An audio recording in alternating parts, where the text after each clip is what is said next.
Do you have a sense, I know this, talking to quantitative, because people will be thinking about this. I make my hire. I hire my LeBron James or my up-and-coming kid. Yep. And I'm learning, right? I'm new. How do I budget for this, right? How much does this VP of marketing need to spend, and how do I think about it? We talked about it briefly before, but how do you think about it? On the budget side in general? Yeah, how do I know? How do I think about this? Yeah. Or how do you think about that problem? So, two things. I mean, in general, for most SaaS businesses, I do think you want to run to a customer acquisition cost ratio of about 1, right? That's sort of long been discussed. Yep. Which means that your sales and marketing combined expense is going to be about equal to your ARR, or at least your ARR divided by your gross margin, times your gross margin. So the real question then is so that gives you your envelope. So what is the total ratio between sales and marketing, if you will? Yes, what's the magic ratio?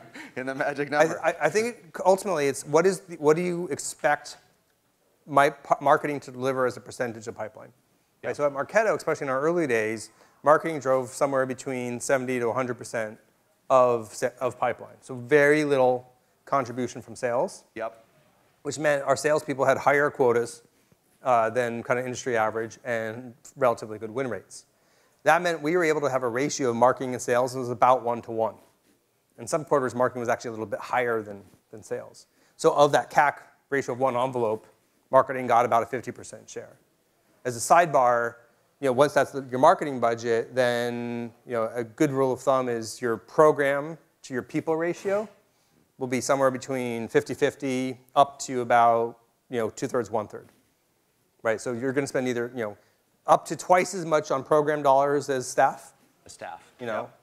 That 2 to 1 ratio typically you're going to see at bigger companies. At a startup where you're going to be doing more about content and things that are people-oriented, you're probably more of a 1 to 1 ratio in terms of the budget versus the people.